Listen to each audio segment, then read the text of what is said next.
Hey guys, welcome to Jet Hi. Live.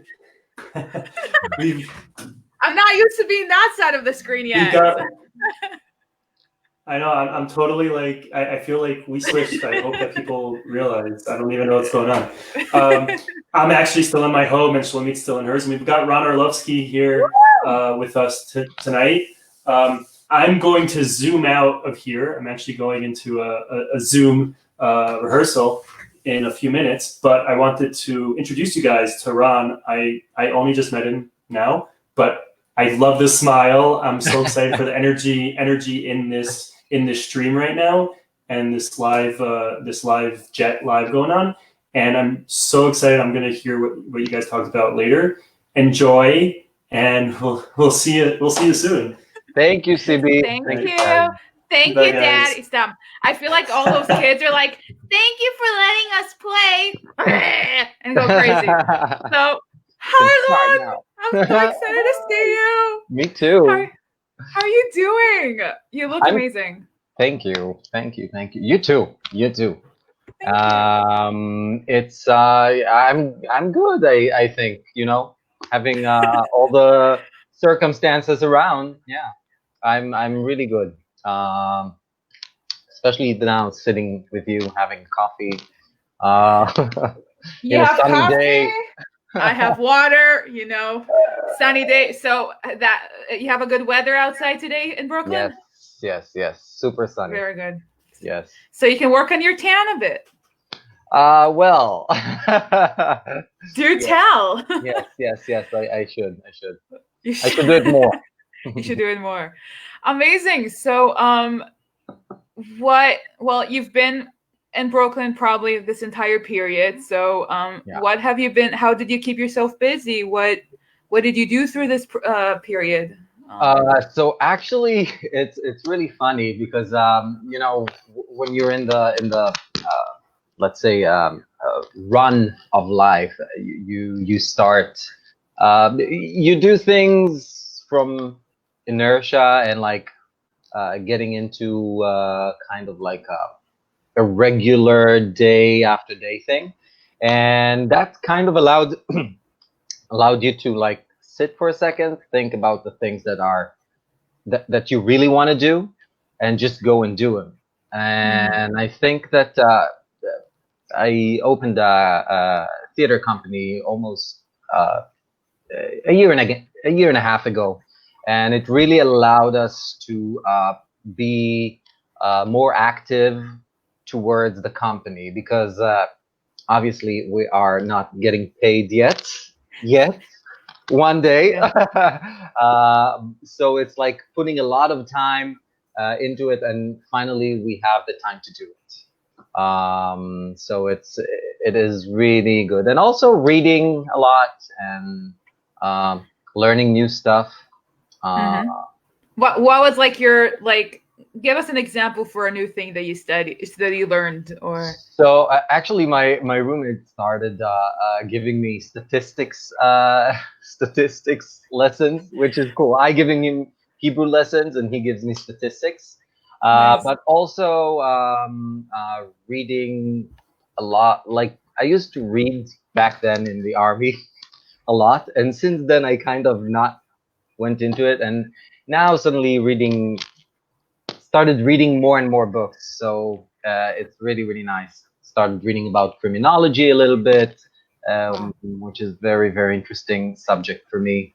Um, has nothing to do with theater, but You never no, know. it You does. never know. Like this, it Me, does kind of like psychology and stuff. Yeah. I remember a video you released not long ago where you played like a Russian muff or something, Oh right? yeah. So I'm just saying, you find somehow everything relates, especially in Yes. theater. And in the Yes. Aviela says hi. Hi, Aviela. Aviela! Yeah! We're so Hi! excited for you to join us. So yeah, so I kind of like to want to jump to you being here with us. How Let's did do all it. start? How did it all start for you? Like, did you do musical theater before starting the community theater? Like, how did you find yourself with us? So that's yeah. So I actually started from classical singing, as you know, Shlomit. But I don't think we ever studied at the same time. I think you No, left before I left. I left before I finished my degree. I ran You know- away. But yeah. No, I'm joking. Yeah, so I started actually starting in the Jerusalem Academy of Music and Dance. We worked on Into the Woods, and it was like I always dreamed of doing musical theater, but kind of like always go, I'm not good enough. They would not accept me to whatever Betzvi or whatever, and I kind of like let this dream aside and went to the Jerusalem Academy of Music and Dance, and then came this audition for Into the Woods. I knew nothing about it, and so I went and I met near Kohen Shalit, which is a very, very dear friend of mine, turned to be a very, very dear friend of mine. He was a conductor, and he kind of started my way into musical theater. From there, I heard about auditions. I started hearing about. Oh, I remember. It was Tamar Geist. She did West Side Story. Yeah. And I went to see it, and I was like, "Oh my God, that's really cool that it happens here!" Like I didn't even know that there's something like that in Jerusalem, and I was like, "Okay, I need to go. I need to." And then Aviela started the company, started working on company. And I came to auditions, super green, super not know what I'm doing, and I'm like, I'll sing something, and thankfully Aviela took me, and from there it was like just like, oh, okay, what's the next project? What's the next project? What's the next project? And then I was like, I'm already doing it in English, so I might as well check like options outside Israel, and I did it. That's and then things rolled. That's amazing. So in Jerusalem, you did company, Little Night Music with Aviela, and you did chorus line, Yes. right? And there was a Disney thing. Right? Were you Timon? No, I was. I was Lumiere. King Louis and Lumiere. Louis. I totally forgot about it. Yeah, it was Second Star to the Left. It was an original musical with Disney song. Oh my God, it was so much fun. I was there every night. I remember. Like, I'm just saying. I think I met you on a chorus line. Yes, I think like we met like briefly, like, you know, hi, kol kavod, like amazing work and company.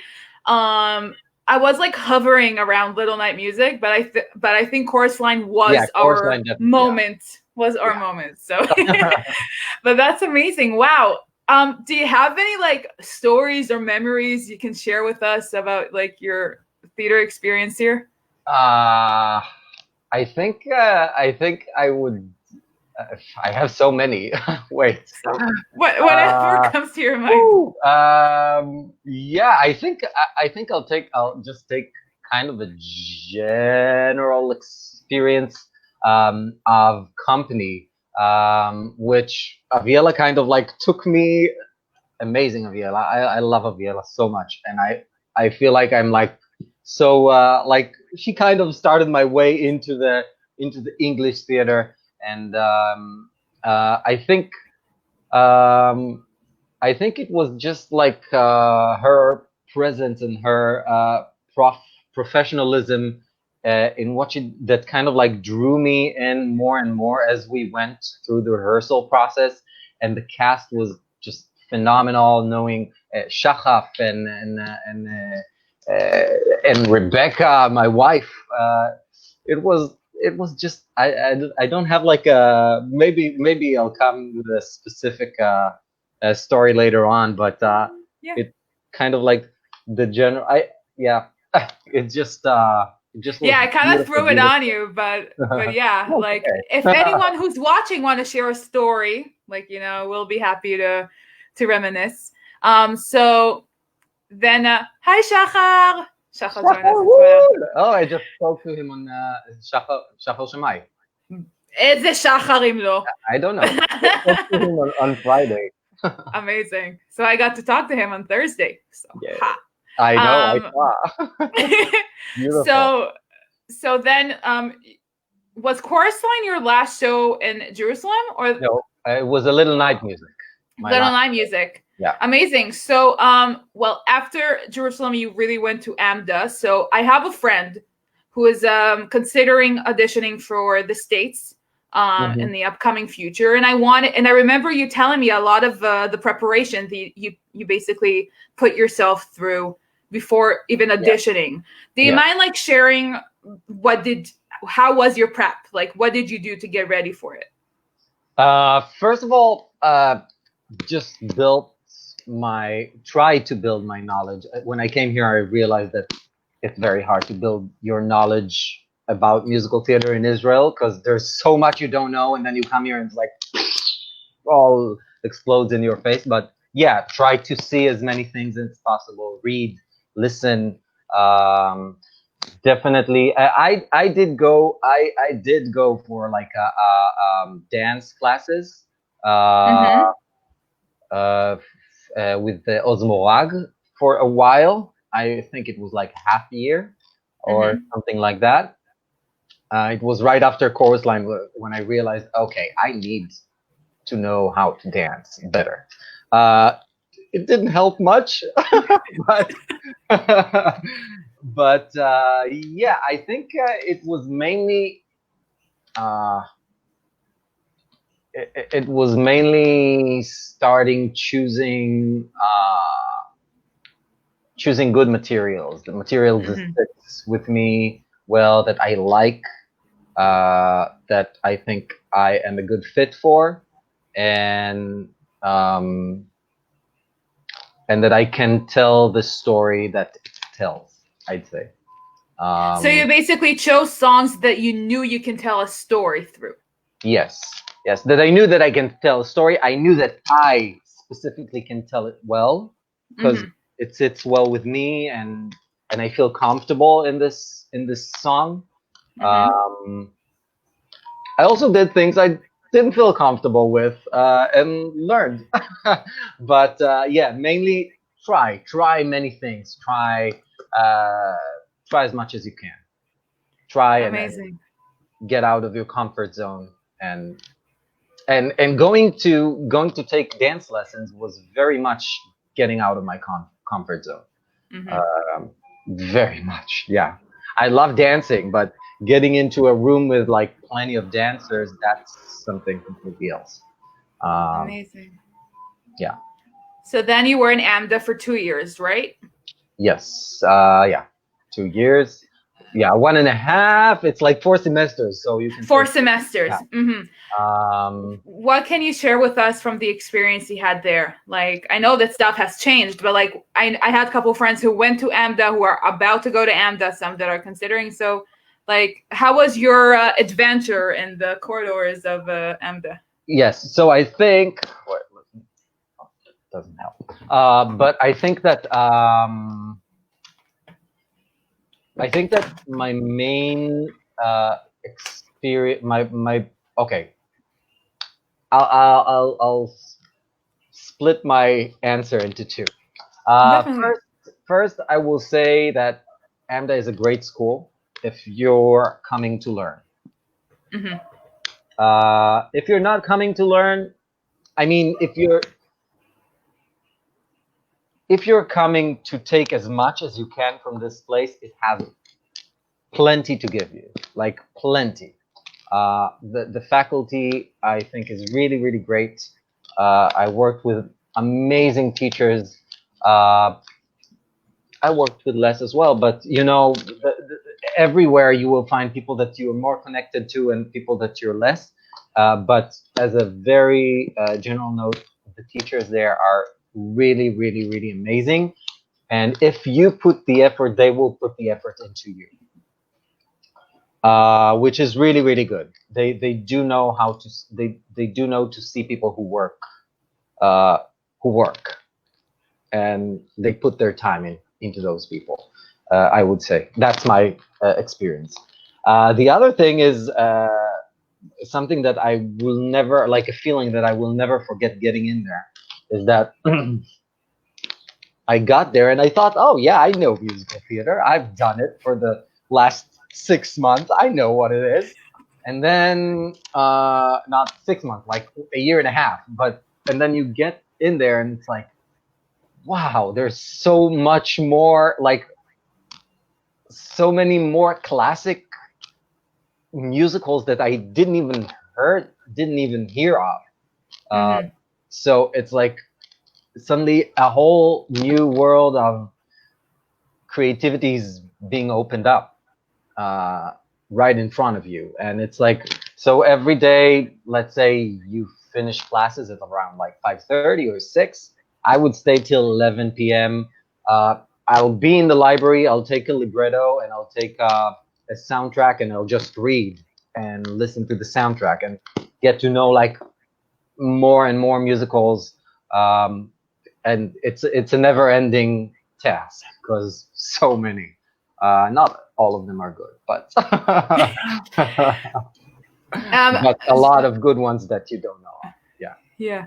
No, for sure. I myself am like slowly learning of more musicals. Like I usually find myself knowing more of the common musicals, but I'm always like, once in a blue moon I find something that I never heard of and I'm like, ooh, that's interesting. Ooh, that's interesting.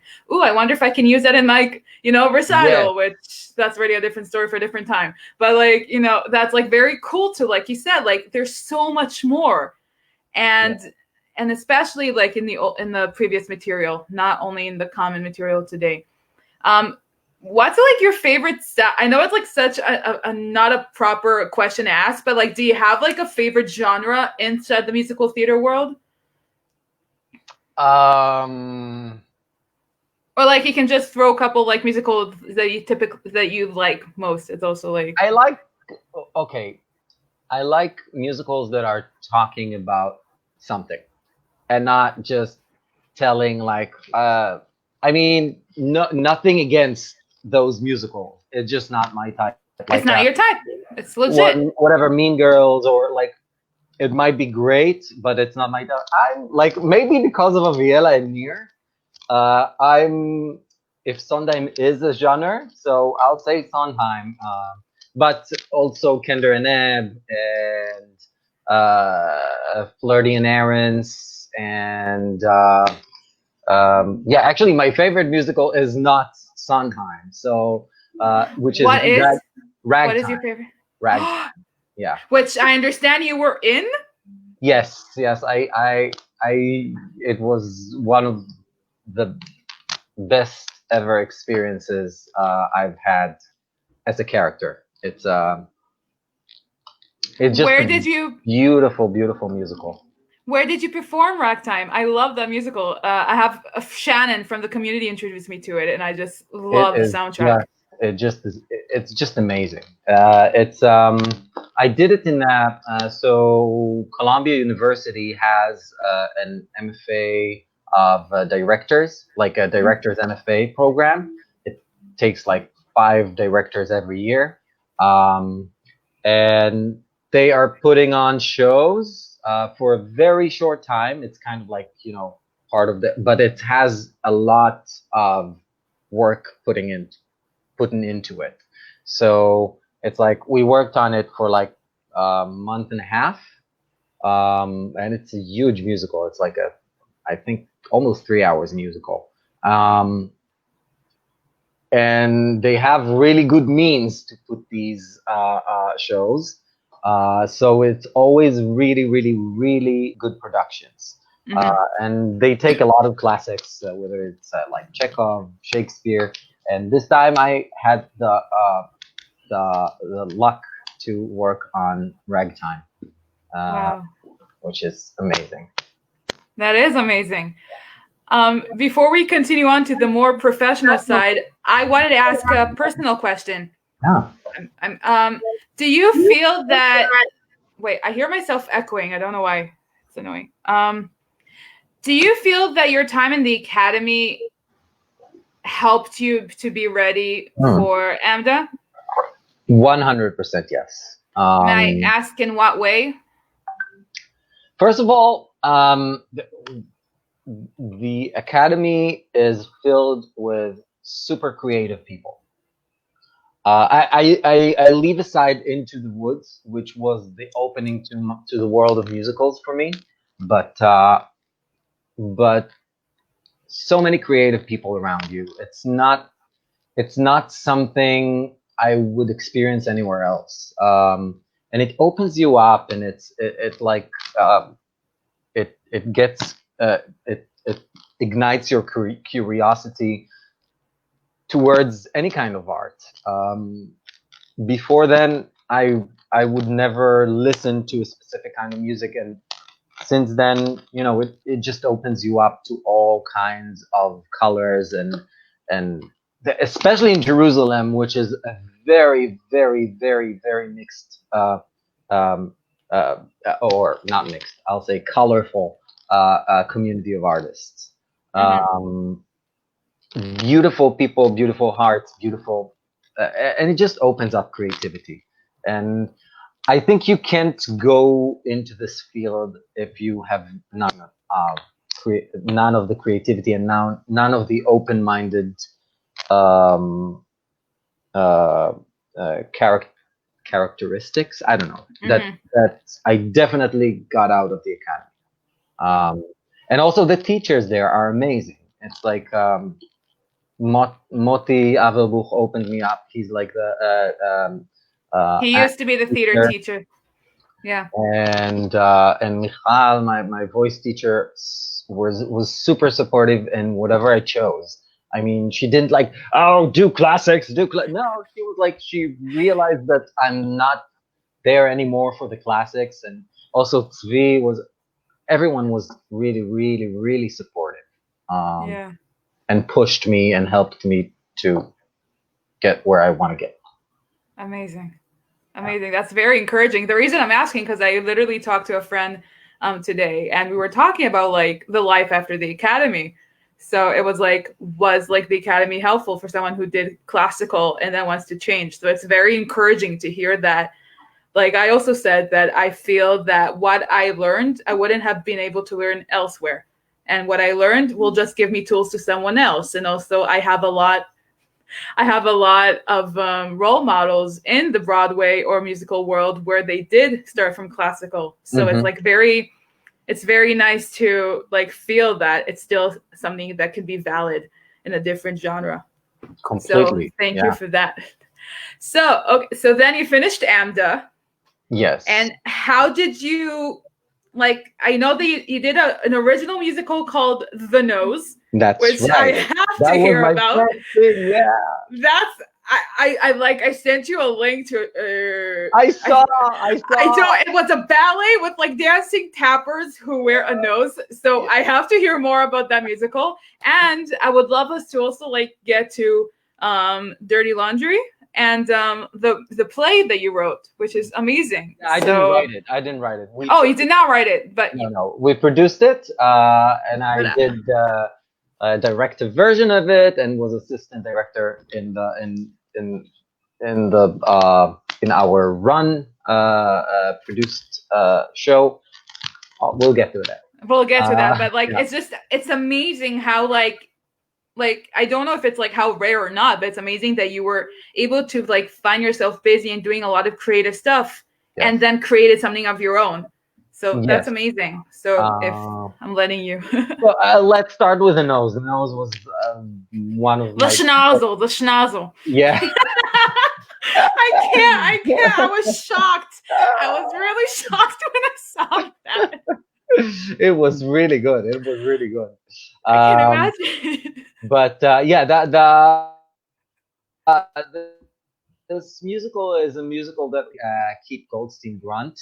She's an amazing writer, and I had the privilege to work on the premiere of that show, which is now playing in South Africa and is translated to Russian. Yeah, it's like it was really, as the first thing to do out of school. I'm like, and I met and like very, very good friends that are good friends of mine till today. One of them is acting in Borders. um, I met there.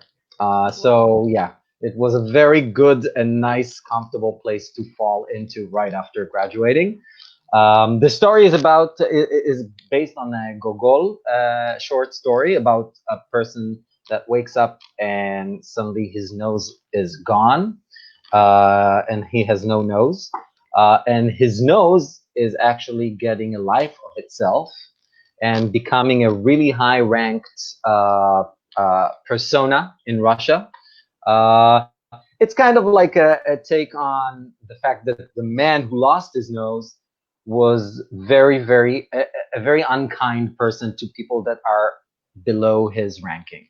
Mm-hmm. And suddenly the nose is above his ranking, and suddenly he like, oh crap, it's okay, now I realize what I've done. Okay, kind of like this, and it was like a show for the whole family. It was really really amazing working on it, and the music is beautiful, and yeah,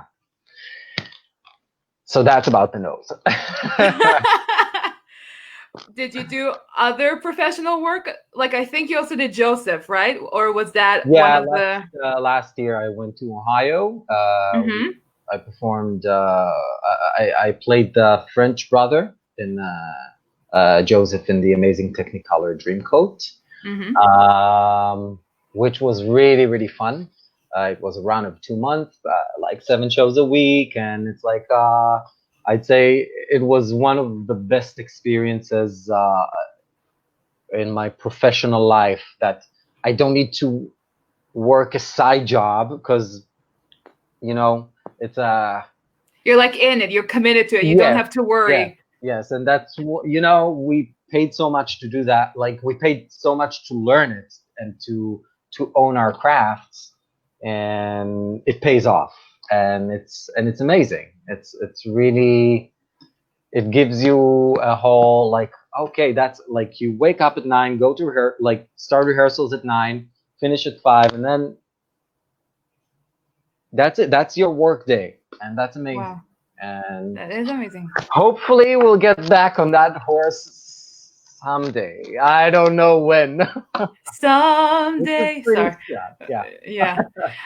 But But that's incredible. Like I can only like I know that like here when we have like a pack full week, I'm like excited. I'm just waiting for the show. yes. So it's like amazing to just to imagine that you can like just to think you can actually make a living from it. It's incredible. Yeah. What's your advice for someone who is like about to start like a professional run and is like 7 or 8 shows a week? Like how would you suggest to get ready for it, or like what would be your routine for that day? For a routine of like a week of work. Yeah.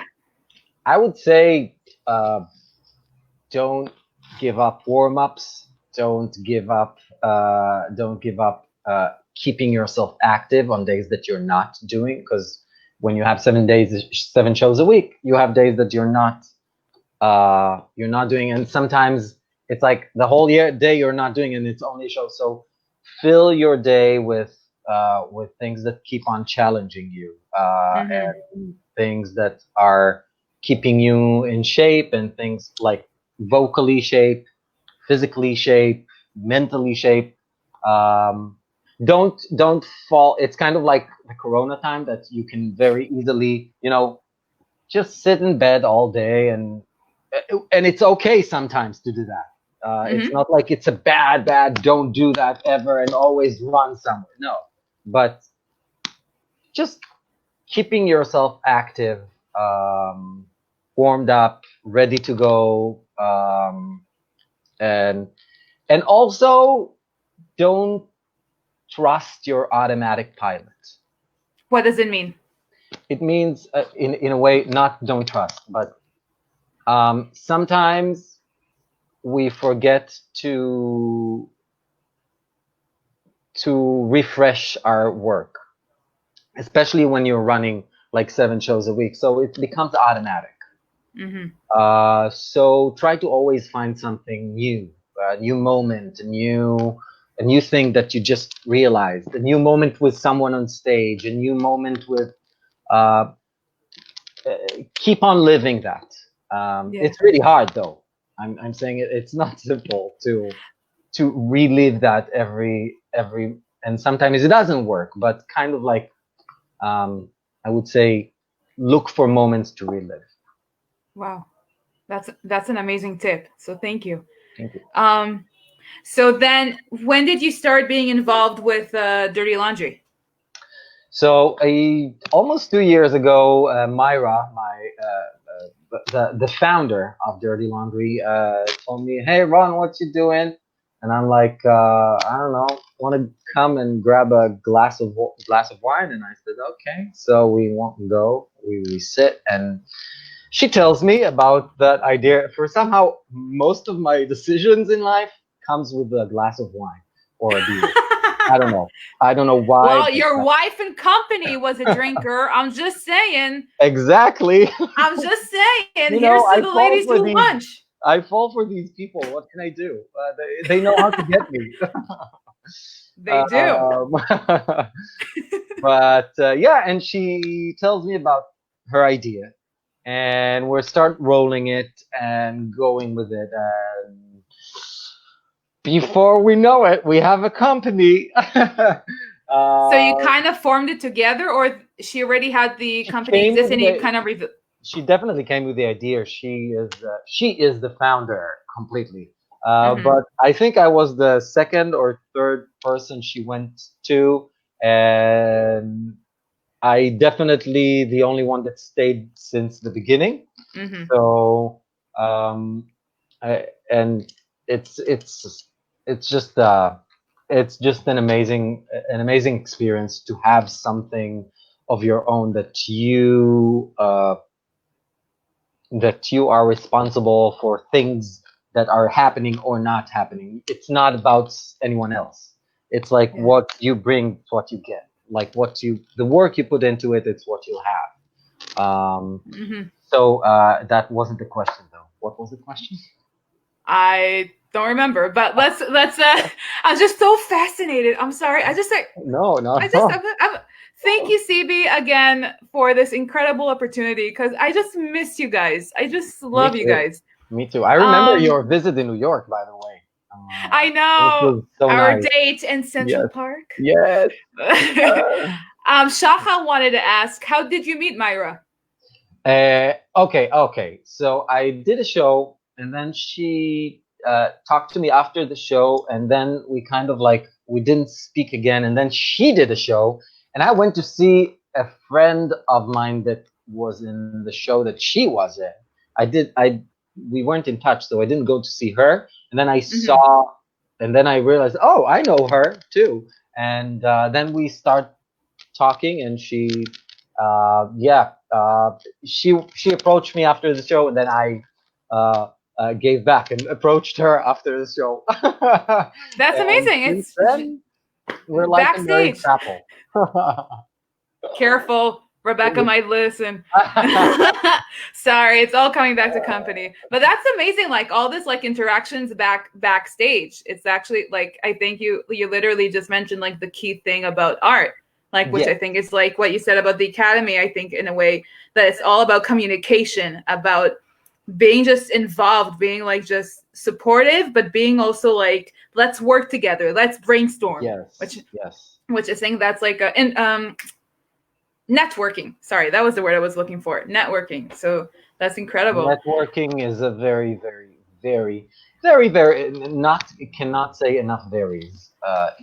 To careful, I wasn't Charlie Brown. I can say it at least 35 times. Another shout out for Aviela.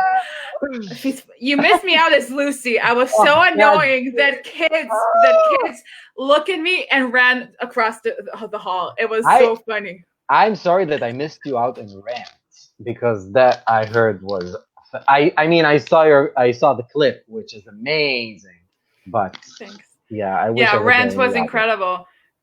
Yeah, I love our community, and I'm just so grateful for everyone who was a part of it. So Borders, right? Yes. That's the name? Yes, so, Borders. It's an Israeli play written by Nimrod Danishman. Beautiful, beautiful play. It tells the story of two guys meeting on Grindr, which is a hookup app for gays. Mainly hookups. It's not really a dating app. So once you're in it, you're like, yeah, I'm looking for something for tonight. Are you? Oh, you're not? Okay, bye. Kind of that. And the two guys are meeting on Grindr, and they realize very soon that they wouldn't be able to meet because one is in Lebanon and the other one is in Israel. And so they don't give up, and they develop a beautiful, beautiful, beautiful relationship over texting in Grindr. And it's a beautiful, just humane story about people that kind of stuck in a situation that they cannot change because of stupid people on top of them, that creates problems. And it's just beautiful. It's kind of like Romeo and Julius, I'd say, of kind of our times. And the Corona actually gave us. It was supposed to be. It was not was supposed to be. It was a stage version. And then the Corona, as we were working for a run in May, we were running kind of like previews in Stonewall Inn, which is a historic LGBTQ plus bar in New York. And we were supposed to have a stage run. Eventually, and then mid-March, Corona came, and we had to rethink how do we bring it and still make it relevant and not doing and not like not filming a stage, but using the new media that we have now to make it something else. And I think we were very lucky to work with Michael R. Piazza, the director, that did amazing job on putting it together in a virtual space and creating something completely new. And yeah, we are very. That's the lemonade we talked earlier. I think before we started streaming. That's incredible. I might have just missed it for a second, but you did the video. Like, I do know that you had a period of like a month where on each Saturday night, Sunday, you had a viewing of the play. Yes. So did you film it like prior to the Corona, or you did an audition? No, it was live. Every time, every Saturday, it was live. Each actor. I did not realize that. Yes, and it was live every time. We had opened a Hamal, like a control room in my living room, where we're like controlling, like putting the transitions, and it was an amazing project and super creative by Mike. Directed by Mike and played beautifully by Adrian and Ellie. Ellie is a Jerusalemite as well, by the way. Ellie Schoenfeld, yeah. I didn't have the privilege to meet him, but that's amazing. Yeah. That's exciting. And you met all of them in America, or like Adrian, how did you? I met Adrian in the nose. Ellie, I met here through Maya Pennington, in a way. She told him to come. She told him to come to audition for my show. So he came, and since then, so we met here. And we actually have a show in 6 days on the 20th. I think it won't be in a time that would be comfortable to Israel, but I would say stay tuned. This is a very unhappy face, Ron. But I'm saying we are taking place in a Queerly Festival, which is a festival that is led by the Crane Theater, where we were supposed to have the stage run. And we are going to do a show at a matinee here, which would be 9 or 8 Israel time. Amazing. So you will be able to watch it, and if you'll stay tuned, I'll put. Yeah, you're welcome to put a link on the comments, so for people you can to follow see. us in Instagram. I'll give Yes, you. please do. I should have done it earlier. I'm sorry, guys. Don't worry about it. But I think it's also better to also put it in the comments for whoever wants to for all the links. Okay, that's amazing. Unfortunately, we're running out of time. Yeah. To wrap up this amazing interview, an amazing chance to speak with you, and hopefully will not be the last. What's your advice for the new person starting up his way in the world, prepping himself to London? Not London, sorry, America, AMDA. Like, what's your advice for all, I would say, here's the Instagram. Get out of your comfort zone as much as you possibly can. I mean, responsibly. But yeah, definitely get out of your comfort zone as much as possible. Try new things. Expand your way of thinking. Talk to people, ask questions, and I would say, get out of a comfort zone. And the other thing is, remind yourself always that nothing is the end of the world. And if you don't get this job, another job will be there. And because I'll finish up with a small story. Please do, please. So when I booked the Ohio thing, the Joseph and the Amazing Technicolor Dreamcoat, I was getting into the audition after a morning where I decided that I'm going back to Israel. I decided, okay, I'm done. Like, what am I waiting for? And whatever. But I was already on my way to the audition, so I told myself, okay, just go in, do your audition, and get out. So I went into the room when I know if I don't get it, I don't get it. It's not the end of the world. And then it's something that reads off of you. Mm-hmm. When they see someone that is not like, I gotta get this, I gotta get this. God, I hope I get it. Exactly. So when they see that on your face, they're like, okay, he's just like the last one that got in and the last one that got in. But when you're like, hey, that's me, that's what I brought you today. You like me, you like me. You don't like me, you don't like me. Have a good day. That's when things are happening. That's when you're attracting someone. That's when you're becoming interesting. It's kind of like, it's kind of like dating in a way. I wouldn't know, but it's like just be you in one way. Yeah. Just nothing will happen. If it doesn't work, next one will come. Wow. Be you.